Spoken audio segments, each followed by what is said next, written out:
저는 한국인의 탄생 그리고 유신 사무라이 박정희라는 책을 쓴 작가 홍대선입니다. 한국은 한반도라고 하는 곳은 쌀 농사가 가능한 곳입니다. 그러나 쌀 농사가 매우 불리한 곳입니다. 쌀 농사가 적합하지 않아요. 왜냐하면 전 세계에 있는 모든 쌀 농사 문화권 중에서 한반도는 압도적으로 가장 척박합니다. 우리나라는 화강암과 편마암 위주의 지반을 갖고 있고요.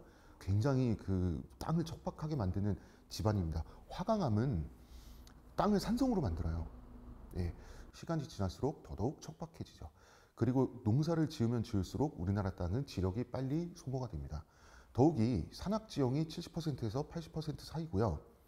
그나마도 이 산악이 이렇게 곱게 생기지 않았어요. 한반도의 산악은 굉장히 경사가 져 있고 우리 첩첩산중, 그리고 옛날 말로 겹겹산이라고 하죠. 이 산맥의 지형도 굉장히 변화무쌍하고요. 경사도 매우 다양하고 급격합니다. 그렇기 때문에 평지의 비율은 굉장히 낮은데 이 평지도 산맥이 만들어내는 그늘에서 벗어난 햇볕을 잘 쬐을 수 있는 평지는 더더욱 적습니다.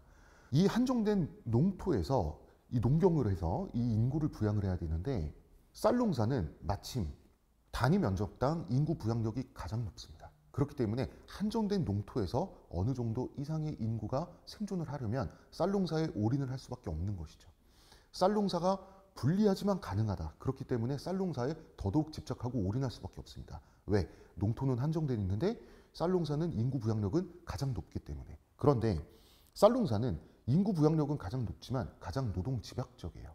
전근대 농업에서 한 명의 쌀농사 농부는 한 명의 밀농사 농부보다 평균적으로 노동량이 3배가 높습니다. 노동 집약적이에요. 그만큼. 그렇기 때문에 많은 인구가, 많은 머릿수가 쌀농사에 동시에 투입돼야 됩니다. 그래서 이웃에게 의존적이에요. 이웃이 반드시 필요합니다. 그러면 쌀농사는 인구 부양력이 높아서 쌀농사를 짓는데 이 쌀농사를 짓기 위해서 또 인구는 많아야 돼요. 그래서 계속해서 쌀농사를 지을 수밖에 없는 덫에 빠져들게 되는 것이죠. 그런데 우리나라 같은 경우는 농지개혁을 통해서 대지주들이 다 몰락했습니다. 사회 자본이 갈 곳을 잃어요. 부동산과 쌀에 집중돼 있던 사회 자본이 갈 곳을 잃으니까 공장 지어야 돼요. 부자는 계속해서 부자 돼야 되지 않습니까?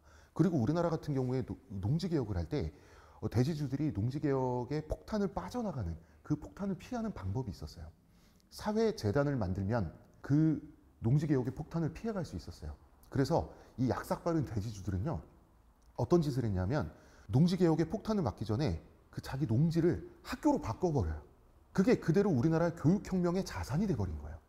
그런데 필리핀이나 남미 같은 곳에서는 이런 일이 일어나질 않는 거예요. 1970년대 브라질에서 생산된 텔레비전은 디자인, 가격, 경쟁력, 그 다음에 품질에서 미국산을 압도했습니다. 그러나 브라질 지주들이 텔레비전, 라디오를 생산해 보니 그냥 땅에서 자기가 소유하고 있는 커피 농장에서 노예노동을 하는 노동자들이 갖다 바치는 소출을 그냥 내가 매년 먹으면서 계속 부자로 사는 것만 못한 거예요. 경영을 하니까 머리가 아파요. 신제품을 개발해야 돼요. 만약에 내가 실패하면 그거는 그대로 나의 피해가 돼요. 내가 그 2차 산업사회, 3차 산업사회에 걸맞는 자본가가 돼버리면요, 경영인이 돼버리면 내가 내 경영에 책임을 져야 돼요. 내가 경영이 실패하면 부도가 나요. 그 짓을 하지 않고 그냥 그대로 농장주인 상태로 살면 가만히 있어도 나는 영원히 부자인 거예요. 그래서 산업혁명이 일어날 요인이 사라지게 되는 효과, 그것이 바로 대지주들이 부를 독점한 사회의 폐해입니다. 이양법은 한중일 다 알고 있었고요. 다 할 줄 알았어요. 그런데 의도적으로 조선 왕조는 이양법을 금지했습니다. 이양법이라고 한 건 뭡니까? 이 앙은 모내기를 뜻해요. 모내기는 모를 따로 배양을 해다가 어느 정도 새싹이 자라면 그 상태에서 이제 논에 심는 거죠. 직파법은 말 그대로 씨를 논에 그냥 뿌리는 거예요. 이양법과 직파법에는 차이가 있습니다. 직파법은 소출량이 적어요.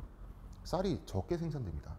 그런데 직파법에는 두 가지 장점이 있어요. 첫 번째, 가뭄에 강합니다. 왜냐하면 직파법에서는 이 씨를 뿌리게 되면 모든 씨가 다 자라나지 않아요. 그 중에 강한 애들만 자라납니다. 즉 강한 애들만 이 벼로 자라나기 때문에 가뭄이 왔을 때 잘 견뎌요. 그런데 모내기는 사람이 오냐오냐 키워서 말하자면 온실 속의 화초를 그 바깥에다 내놓는 게 이양법이잖아요. 그러다 보니까 가뭄이 들게 되면 애들이 전멸을 해요. 이게 집화법의 첫 번째 장점이고요. 두 번째 장점은 말 그대로 적게 생산돼요. 그럼 이게 어떻게 장점이 되느냐? 이양법을 하게 돼서 잉여 생산물이 많이 생겨나게 되면 그 잉여 생산물을 잘 굴리는 사람들이 나타나게 되죠. 부자들이 나타납니다. 즉 양극화가 생겨요. 고려 사회의 양극화를 타파하기 위해서 건국됐던 조선의 사대부들은 이 양극화 현상이 다시는 일어나지 않게 하겠다고 다짐을 했어요. 그래서 이양법을 금지시켰던 겁니다. 그런데 경신대기근인과 을병대기근이라고 하는 역사적인 전설적인 대기근 사태를 맞아서 정말 많은 조선인들이 굶어 죽었거든요. 그때 정말 끔찍했어요. 한번 사람들이 굶어 죽어 보니까 이거는 이양법이고 직파법이고 양극화고 뭐고 일단은 쌀을 많이 생산하고 볼 일이 돼버렸던 거예요. 그래서 이양법이 대기근 이후에 전국적으로 보급되기 시작합니다. 이양법이 보급되고 나서 200년이 지나고 나니 다시 양극화가 진행돼서 구한말에 조선을 방문했던 이사벨라 버드 비숍 여사는 이런 말을 합니다. 조선은 착취하는 사람과 착취당하는 사람 두 종류의 사람밖에 없다. 이양법은 부의 양극화를 촉진할 수밖에 없어요.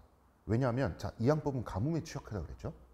그런데 쌀 생산량은 높아진다고 그랬어요. 쌀 생산량이 높아지니까 잉여분의 쌀을 창고에 저장해 두고 있는 사람들이 늘어나게 되죠. 그러다가 우리나라는 정기적으로 가뭄이 찾아오는 나라예요. 가뭄이 찾아오면 전국의 논이 다 전멸을 합니다. 자, 그러면 내가 자용농이면 나는 비축해 놓은 쌀이 없는데 내가 수확해야 되는 쌀이 전멸했어요. 그러면 나는 쌀을 빌려야 돼요. 빌린 쌀은 갚아야 되죠. 어떻게 갚아요? 이자를 붙여서 고리쌀로 갚아야 되는 거예요. 근데 다음 해에도 가뭄이 들면 어떻게 되죠? 내 논을 팔아야 되는 거예요. 부자한테. 그러면 나는 자용농이었다가 소장농이 돼요. 그때부터는 40% 정도의 소출을 계속해서 내가 경작하고 있는 그 땅을 소유한 부자에게 계속해서 바쳐야 돼요. 걷잡을 수 없이 양극화가 진행될 수밖에 없게 되는 겁니다. 그래서 조선 말기가 되면 인구의 대부분은 농민인데 그 농민의 대부분은 소장농으로 전락해 있는 상태가 되는 겁니다. 가령 이런 적이 있었습니다. 이제 일본이 에도 막부 말기에 미국의 압력에 의해서 미국에 강제로 개항을 하게 되죠. 개항을 하면서 당연히 불평등 조약을 맺게 되고요. 미국의 상인들은 일본에서 굉장히 자유롭게 상업 활동을 할 수 있게 됩니다. 그런데 일본에서의 쌀값과 중국에서의 쌀값이 달랐어요. 거의 2배 가까이 중국에서 쌀값이 비쌌습니다. 그러면 미국의 상인들은 일본의 쌀을 사다가 그냥 중국에 갖다 팔기만 해도 앉아서 돈을 벌 수 있었어요. 그런 현상이 일어났습니다. 일본에 있는 쌀이 중국에 반출되면서 일본 전체 쌀 소유량은 줄어들게 되죠. 그럼 당연히 수요 공급 법칙에 의해서 쌀값은 폭등하게 됩니다. 이렇게 쌀값이 폭등되는 사태를 막지 못한 무기력한 에도 막부에 대한 일본 사람들의 어떤 불만, 이게 전국적으로 퍼집니다. 막부의 권위가 낮아지게 되죠. 그러면서 하급 사무라이들이 들고 일어서서 막부에 저항을 하게 됩니다. 이것이 결국은 메이지 유신까지 이어지게 돼요. 그렇게 주식이 되는 곡물 가격의 폭등이라고 하는 것은 급격한 사회 변화를 유도할 수 있는 겁니다. 주식이 되는 곡물 가격이 폭등해서 그냥 넘어간 사례는 거의 없습니다. 항상 급격한 사회 변화와 대사건을 유발을 하죠. 장기화되면 안 되죠. 당연히 힘들어지죠. 왜냐하면 식자재의 가격이라고 하는 것은 모든 물가의 기저가 돼요. 우리나라 사람들이 배추 한 통에 10,000원, 수박 한 통에 20,000원, 30,000원 하는 시대를 계속해서 살아갈 수 없고요. 계속해서 살아가서도 안 돼요. 본질적인 문제는 우리나라의 농업에 있습니다. 우리나라의 농업은 쌀, 보리, 좁쌀 정도를 제외하면 과거에서부터 지금까지 다 텃밭 농업이다 마찬가지예요. 다 텃밭 농업입니다. 굉장히 가격적인 측면에서 비효율적인 농업을 지금까지도 하고 있어요. 우리나라 과수원, 아무리 넓은 과수원도요, 외국과 비교하잖아요. 그러면 텃밭 수준이에요. 미국하고 비교할 필요 없어요. 일본과 비교해도 텃밭 수준이에요. 우리나라의 자연 환경과 지형이 그렇게 돼 있어요. 결국은 스마트 농업, 스마트 팜으로 갈 수밖에 없습니다. 가야만 해요. 한국 사람들이 이 농산물 유통비용, 이 농산물 가격을 견디면서 계속해서 살아갈 수는 없습니다. 이 문제는 당연히 해소돼야 돼요. 그래서 스마트팜과 최종 소비자 사이의 거리도 줄어들어야 되겠죠. 바로 직거래를 하는, 통신 판매를 하는 그런 형태로 나아가야만 한다고 저는 생각을 하고 있습니다. 사실 원인은 우리나라의 급격한 발전밖에 없어요. 이항기 한 대가 20명의 노동을 대체해요. 그럼 이항기 한 대를 움직이는 사람 한 명만 있으면 20명을 대체한다는 뜻이에요. 그 나머지 19명은 갑자기 농촌에서 필요가 없어지는 겁니다. 그럼 당연히 도시로 가죠. 당연히 도시로 가죠. 도시에 가면 일용직을 하든 장사를 하든 월급을 받든 현금을 만질 수 있는 도시로 가게 되는 겁니다. 원래 우리나라 시골은 전통적으로 현금, 돈이 귀했어요. 돈을 만지기 위해서 도시로 갈 수밖에 없게 되는 거죠. 우리나라는 급격하게 발전했기 때문에 급격한 이촌 향도 현상이 발생할 수밖에 없는데 여기 한 가지가 더 있습니다.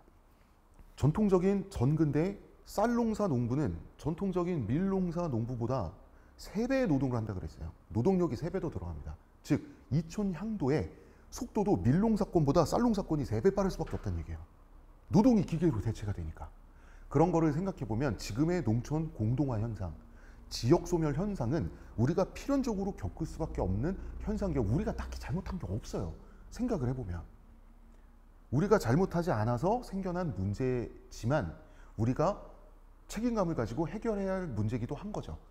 우리 책임이 아닌 문제도 문제는 문제이기 때문에 이거 우리 고민을 해봐야 됩니다. 그래서 지방 소멸을 막고 지방을, 시골을 다시 젊은이들로 채우기 위해서는 농사가 동시대적인 것이 되어야 한다. 지금 시골에 다시 내려가서 스마트팜을 운영하는 거, 내가 생산한 농작물을 도시에 사는 소비자와 직거래하는 거, 이것이 동시대적인 유행이 다시 되어야 합니다. 그래서 정부는 많이 지원을 해야 될 것 같고 정부도 개인도 민관이 모두 다 같이 고민하고 최적의 방법을 찾아내야 될 그런 과제라고 생각이 돼요.